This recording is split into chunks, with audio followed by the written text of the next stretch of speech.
네, 말씀으로 들어가겠습니다. 서머나 교회에 대한 말씀 세 번째 시간입니다. 요한계시록 11번째 시간이고요.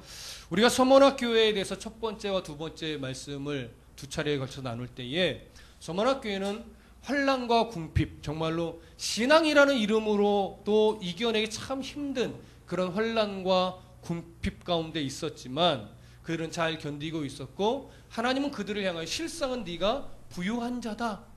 이런 위로와 또 진실을 말씀해 주셨습니다. 그렇게 하나님이 보실 때 진실한 부유한 자로서 신앙을 지키며 견디고 있던 이스라엘 로마 교회의 성도, 로마 교회가 성도가 아니죠. 왜 이렇게 짬뽕이 되나? 서머나 교회 이 성도들에게 그런 위로를 할 때에 서머나 교회 성도들을 가장 힘들게 했던 사람들이 누구냐? 바로 자칭 유대인이라는 자들이었습니다. 그들은 선민 사상과 그들이 갖고 있는 어떤 특권으로 인해서 우리는 하나님의 백성이다 라고 여기던 자들이지만 하나님은 그들을 향하여 너희들은 자칭 유대인이다 이렇게 말하는 것이었어요. 그래서 하나님은 모든 이스라엘이 다 이스라엘이 아니었어요. 영적 이스라엘이. 그러니까 혈통적 이스라엘 안에도 영적 이스라엘이 따로 있는 것이고 이방인들 안에서도 영적 이스라엘은 따로 있는 것이었습니다. 그러면서 우리 모두가 영적 이스라엘로서 하나님 앞에 예배하고 있는 자인 것을 우리는 감사해야 된다라고 하는 사실을 나눴었죠. 그래서 우리는 오늘 하루도 부유한 자로 살아가셔야 하고 그러면서도 나 자신이 사당의 회당 같은 모습은 갖고 있지 않은가 늘 점검하시면서 그렇게 살아가셔야 할 것입니다. 그리고 그렇게 살아오셨으리라 믿습니다. 이제 10절을 좀 보시죠. 10절 함께 읽어봅니다. 시작. 너는 장차 받을 고난을 두려워하지 말라. 볼지어다 마귀가 장차 너희 가운데서 몇 사람을 옥에 던져 시험을 받게 하리니 너희가 10일 동안 환난을 받으리라. 네가 죽도록 충성하라. 그리하면 내가 생명의 관을 네게 주리라. 아멘. 이 10절의 말씀 한 절이지만 여기에 굉장히 많은 말씀이 들어있습니다. 첫 번째, 너는 서머나 교회 성도들에게 너는 장차 받을 고난을 어떻게 하지 말라? 두려워하지 말라. 여러분, 제가 이 구절을 준비하면서요 참 기가 막혔어요. 인간적으로 뭔 얘기냐면 지금 서머나 교회 성도들의 상태를 보면 현재 받고 있는 고난도 버거워요. 이건 정말 환난과 궁핍에서 말씀드렸지만 지금까지 받아왔고 현재 받고 있는 고난도 신앙이라는 이름으로 이겨내기 어렵다고요. 근데 지금 예수님은 그거는 둘째처럼 또 뭐라고 말해요? 장차 받을 고난을 두려워하지 말라. 사실은요, 이 8절과 9절 정도 지나면 이제 무슨 얘기가 나와야 되냐면 이제 뭐 고난의 끝이 있다든가 아니면 잘했으니 내가 뭘로 보상을 해주겠다든가 이런 이야기가 나와야 사실은 문맥의 연결상 맞고 우리의 기대가 맞다고요. 근데 우리는 너무 자연스럽게 읽어내려가니까 이게 왜 큰 문제인가 인식을 못하지만 잘 생각해 보세요. 우리가 정말 우리의 삶에 수많은 고난을 막 수십 년 겪어왔다고 치자고요. 그래서 은혜를 받고 하나님 감사합니다 했어요. 그럼 하나님이 그 환상 가운데 정말로 한 20년을 그 고난 속에 잘 견뎠으니 이제는 내가 너의 모든 길을 평탄케 해주리라. 이러면 아멘 할렐루야 춤추고 기도원에서 내려오죠. 근데 그게 아니라 지금까지 잘 견뎠다.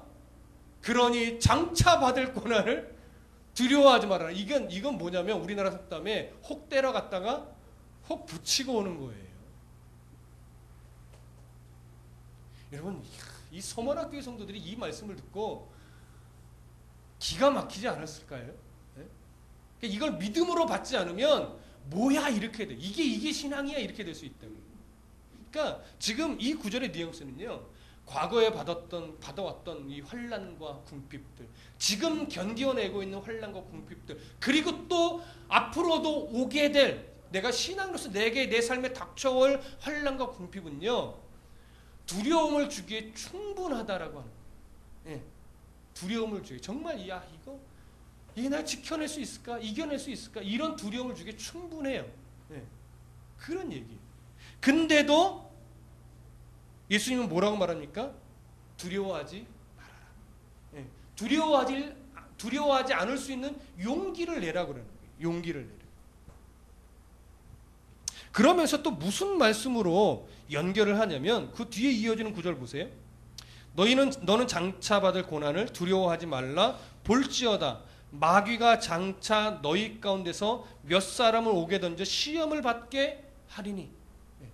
지금까지 견디어 온 것도 부족하여 무슨 일이 벌어지냐면 옥에 갇히는 일들도 벌어진대.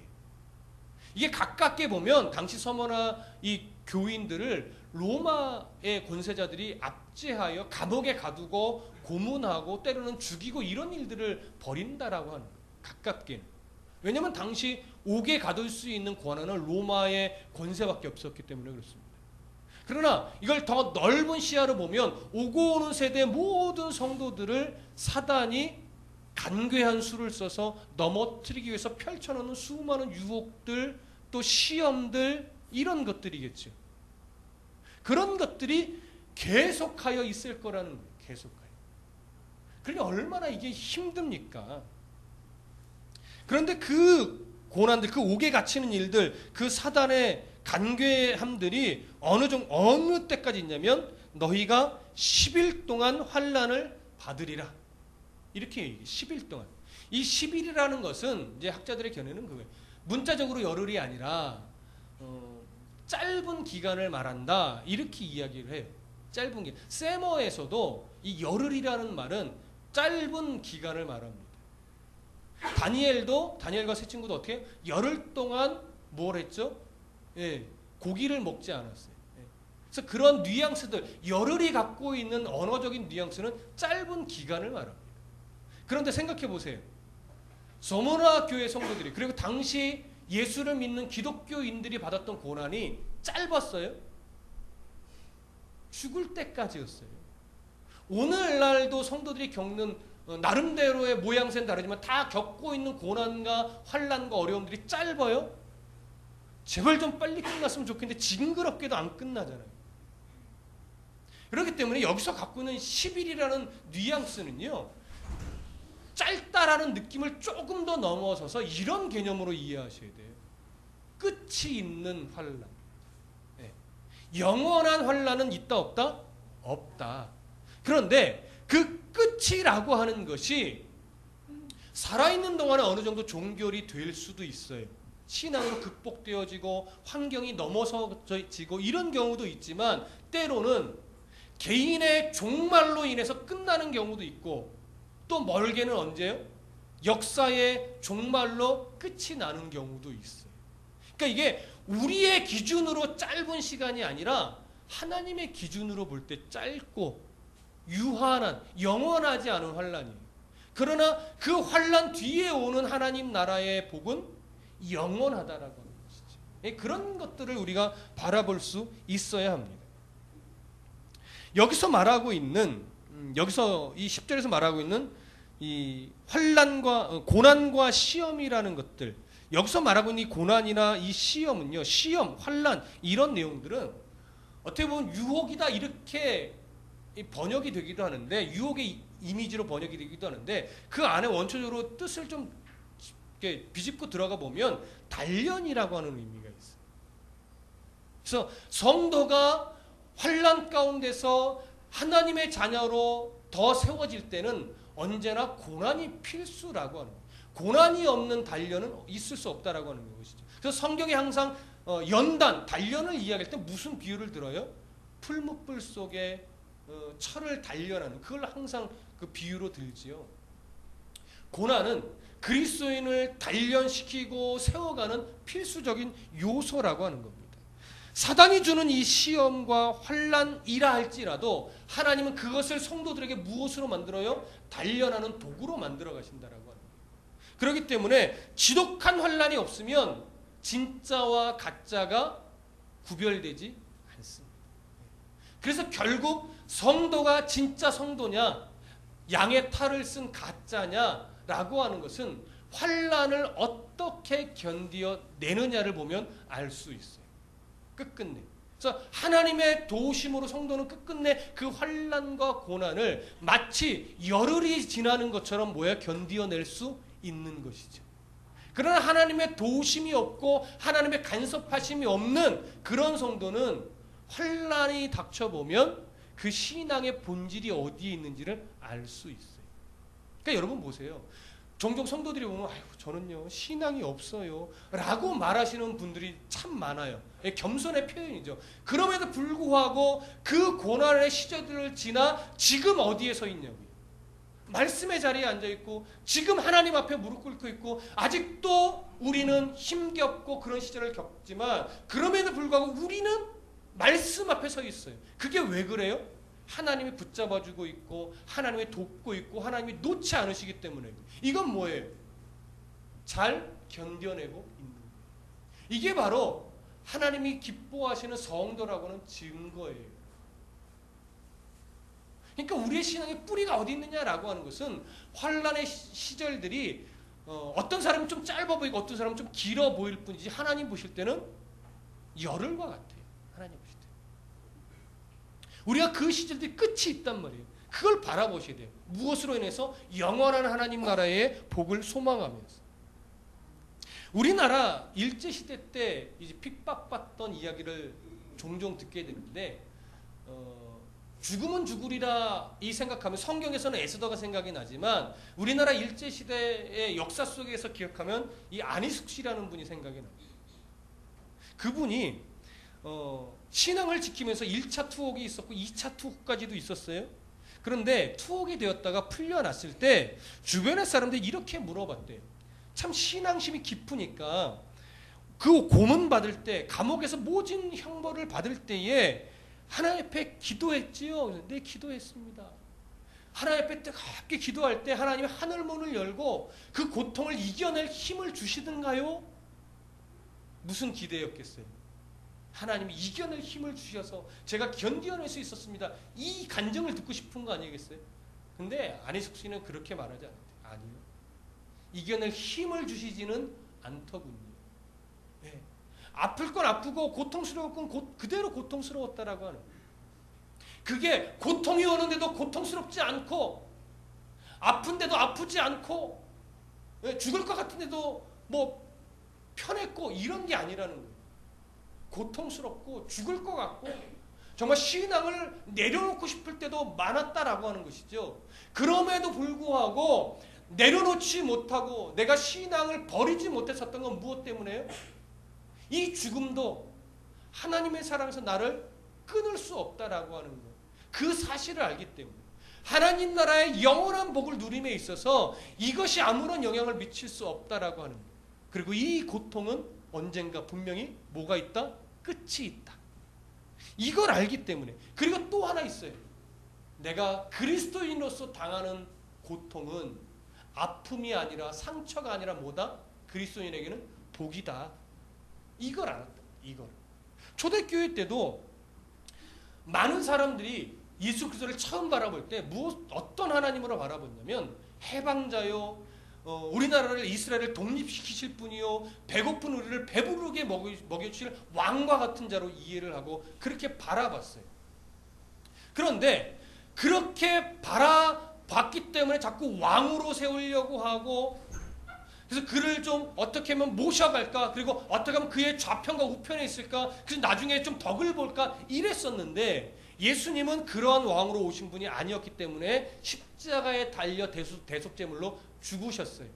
예수님이 죽자 처음에 많은 제자들도 실망하여 고향으로 내려가는 일이 벌어졌지만 제자들을 예수님이 만나주고 그들에게 사명을 주고 그리고 이 성령을 볼 때까지 기다리면서 오순절 마가의 다락방의 성령의 역사가 일어나면서 많은 사람들 안에 느꼈던 것은 뭐냐면 예수님이 이 땅에 오신 이유는 우리를 부자로 만들어주기 위함이 아니라 하나님 나라의 백성 삼고 하나님 나라의 자녀가 돼서 영원한 복을 하나님 나라에서 주고자 함이었구나, 이 사실을 아는 거예요.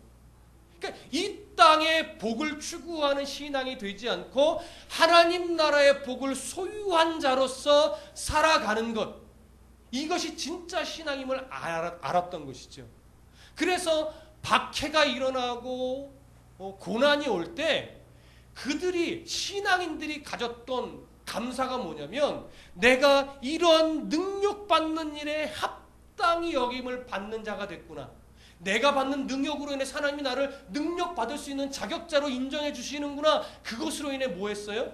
기뻐했다라고 하는 거죠. 그러니까 오늘 우리에게 부족한 신앙이 뭐냐면 이거예요. 내가 예수 그리스도를 믿는 자로서 받는 고난을 내가 하나님이 나를 인정하시는구나. 내가 이 고난을 이겨낼 수 있는 자로 하나님이 나를 인정하셨구나. 그래 내가 기쁘게 정말 웃는 모습으로 하나님의 자녀다운 모습으로 이 환난과 언제 끝이 있을지 모르겠지만 내가 멋지게 이겨내 보리라. 이렇게 견뎌내는 것이 아니라 신앙을 어떻게 해요? 하나님 언제 끝나요? 도대체 하나님 살아계신 거 맞아요? 이렇게 가는 것이죠. 그게 틀렸다 나쁘다는 아닙니다. 그게 어떻게 돼요? 신앙이 깊어질수록 이제 바뀌어가야 한다라고 하는 거예요. 어떤 사람이 환난과 궁핍 속에서 하나님 나 좀 살려주세요 이러지 않을 수 있어요. 당연히 그렇죠. 근데 하나님을 더 깊이 알아가면서 나 좀 살려주셔야가 아니라 이제는 뭐예요? 하나님 나를 고난을 속에서도 이겨낼 수 있는 자로 인정해 주셔서 뭐예요? 감사합니다. 더 잘 이겨내게 해주시고 이 고난이 끝이 왔을 때 내가 교만하지 않고 더 겸손한 성도가 되게 해 주시옵소서. 이렇게 깊고 넓은 수준의 신앙으로 바뀌어져 가야 된다는 것이죠. 그게 바로 초대교회 성도들의 믿음이었고 우리가 회복해야 될 믿음이고 지금도 가져야 될 믿음인 거예요. 그 다음에 이어지는 구절을 보면 더 정확합니다. 뭐라고 얘기해요? 너희가 10일 동안 환난을 받으리라. 네가 죽도록 뭐하라? 충성하라. 자, 저번 주에 그 말씀 나눴죠? 여기서 말하는 충성이라고 하는 것은 고난 속에서도 주의 일을 더 열심히 하면 하나님 복줘. 고난 속에서도 헌금은 더 많이 해야 돼. 이거였어요? 아니에요. 여기서 말하는 충성은 그런 열심을 내라는 충성이 아니에요. 죽음의 자리에서도 어떻게 하라? 신실하게 믿음을 지켜내라. 고난 속에서도 하나님을 부인하지 말고 하나님의 자녀로서 신실하게 그 자리에 있으라. 이 얘기였어요. 그게 믿음이에요. 그게 신앙이에요. 신실하게 내 위치를 알고 내 자리를 알고 거기서 그리스도인의 모습으로 잘 견디며 일상을 살아가는 것. 그 자리에서 내가 하나님의 보내신 위치와 자리를 알고 거기서 하나님을 원망하지 않고 그리스도인답게 밥을 먹고 그리스도인답게 설거지를 하고 그리스도인답게 직장을 다녀오고 그리스도인답게 자녀를 양육하고 이게 죽도록 충성하는 거라고. 죽도록 충성하라 그러니까 종종 우리나라는 이것이 잘못 왜곡되어져서 고난 속에서도 바쁘지만 시간을 쪼개서 전도자리에 나오고 시간을 쪼개서 교회 봉사하러 나오고 막 돈이 없어도 막 대출받아 헌금하고 그러면 하나님 기뻐하겠지. 왜? 죽도록 충성하라고 그랬으니까. 하나님이 하나도 안 이뻐해요. 무슨 말씀인지 아시겠어요? 죽도록 충성하라는 말씀의 의미를 잘못 이해합니다. 그리스도인답게 사는 것이 가장 중요합니다. 그리스도인답게 견디어내는 것이 가장 중요합니다. 이런 경험이 있었습니다. 섬기던 교회에 이제 중직자 분이 있었고 교회 나온 지 얼마 안 된 성도가 있었습니다. 교회 주차장에 차를 이렇게 대잖아요. 근데 이 여성도분이 운전이 조금 미숙했어요. 못하는 건 아닌데 조금 미숙했어요. 그러다가 이제 주차장에서 차를 이렇게 빼다가 실수로 이 중직자의 차의 옆구리를 살짝 퉁 쳤어요. 막 찌그러지고 이런 것도 퉁 쳤어요. 그럼 그때 교회 중직자가 어떻게 반응할까요? 반응해야 할까요? 성도님 괜찮으세요? 차는 중요하지 않아요? 괜찮으세요? 다행이네요. 하나님이 함께 하실 거예요. 정말 다행이에요. 이 웃으면서 좀 속이 상해도 이게 정상이잖아요. 근데 어떻게 반응할게요? 네. 뭐 더 얘기 안 하죠. 그러면 안 된다라고 합니다. 그러면 안 돼. 성도다움이 거기서 발휘돼야 되는데 성도다움이 발휘되지 않으면 그것은 죽도록 충성하는 모습이 아니라고요. 중직자여 교회 모든 일에 참여해요. 열심히 하고 헌금을 이러면 뭐 하겠어요? 정말 신실한 모습을 비춰야 될 그 자리에서 그 모습을 나타내지 못하는데 그건 충성이 아니란 말이에요. 서문학교인들은 바로 이 말씀의 의미를 바르게 알고 신앙을 신실하게 지키는 그런 열심이 있었습니다. 바른 자세가 있었던 것이죠. 많은 사람들은 죽으면 끝이라고 여깁니다. 죽으면. 세상은 죽으면 끝이다 이렇게 생각해요. 그래서 죽음을 겁내요. 그래서 제발 목숨만 살려주세요 이렇게 나가는 거예요. 예.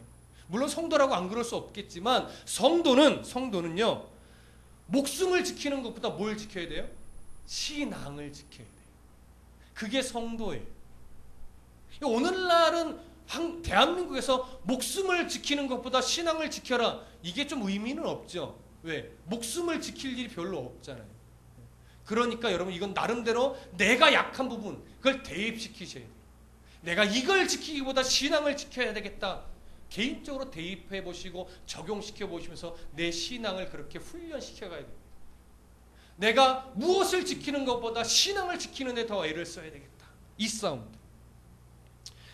서머나교회가 이런 중심을 가지고 있었기 때문에 신앙을 지켜낼 수 있었고 여러분들도 신앙의 중심이 이렇게 바뀌어가면 하나님이 기뻐하는 모습으로 신앙을 지켜낼 수 있을 것입니다. 그러면 이제 하나님이 어떻게 하신다고 말하느냐 10절 맨 마지막 보세요. 그리하면 내가 죽도록 충성하라. 그리하면 내가 생명의 관을 네게 주리라. 생명의 관이에요. 헬라어에서 관이라고 하는 헬라어는요 크게 두 가지로 쓰여지는데 하나는 디아데마고 하나는 스테파노스예요. 디아데마는 금관입니다. 금관. 그러니까 로마의 권세자들이 주로 머리에 쓰는 그런 관이에요. 근데 오늘 본문에서는 디아데마를 쓰지 않고 스테파노스를 쓰고 있어요. 이 스테파노스는요 화관입니다.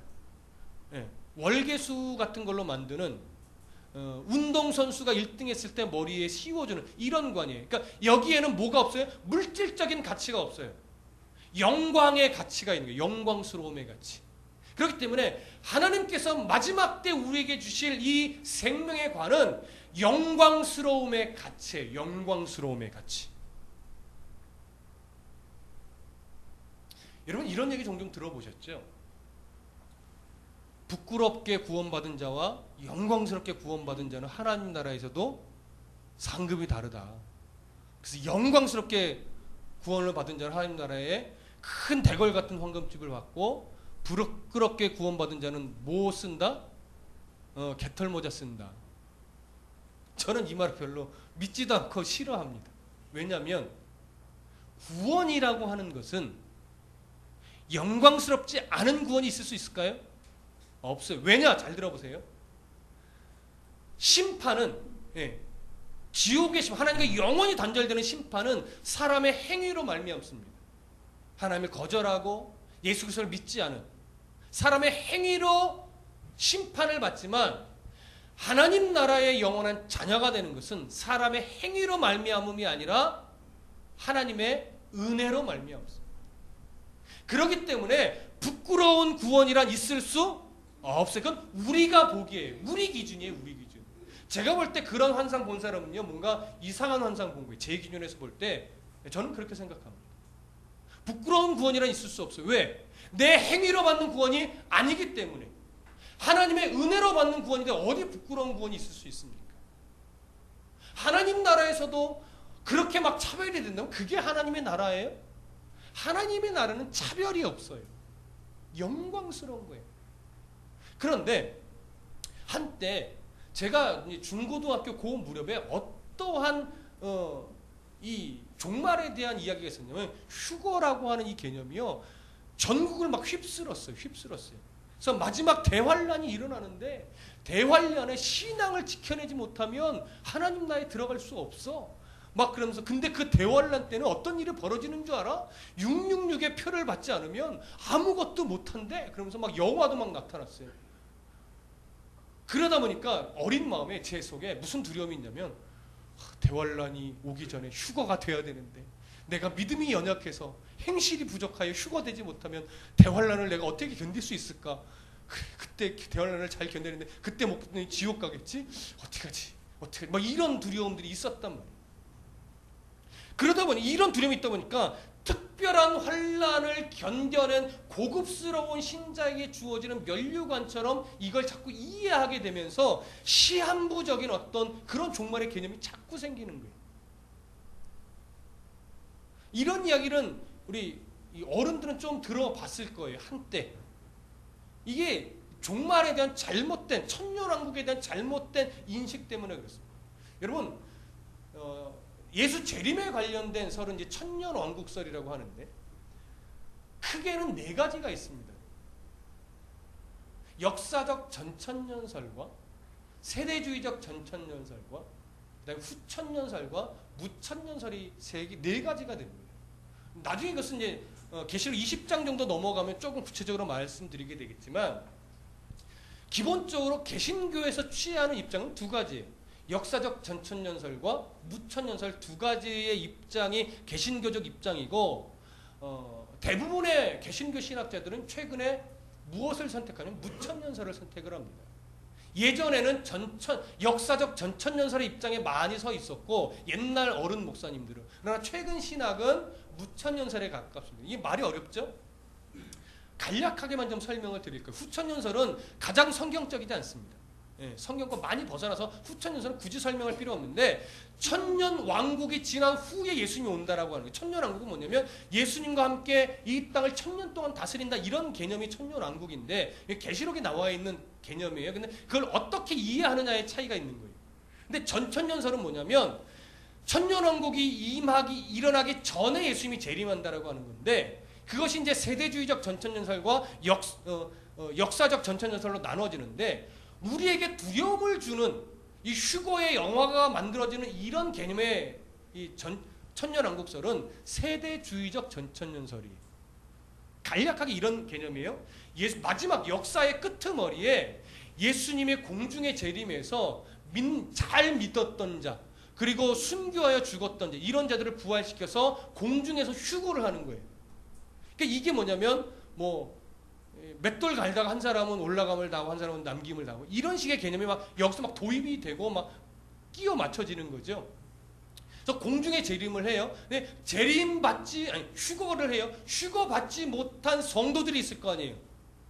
이들은 이제 7년 대환란이 일어나요. 이때 이제 사단이 권세를 잡고 막 핍박을 일으키는 거예요. 그러니까 이때 그리스도인 중에 핍박을 신앙인으로서 견뎌내면 예수님과 함께 천년왕국을 보내게 됩니다. 그리고 마지막 심판 때 하나님 나라 가는 개념이에요. 그러다 보니까 마지막 7년 대환란이 뭐예요? 둘이 없죠. 이게 세대주의적 전천년설인데 개신교에서는 잘 취하지 않는 입장이에요. 그런데 이게 한국에 책이 들어오고 영화가 들어오고 하면서 그 대환란을 잘 견뎌야 되는데 어떡하지? 666 바코드가 생겨났어. 근데 미국에는 벌써 이 피부 안에 바코드를 심어서 그것으로 막 모든 돈 거래가 이루어지고, 그거 없으면 물건도 살 수 없대 막. 요즘도 그런 이야기가 돌아요.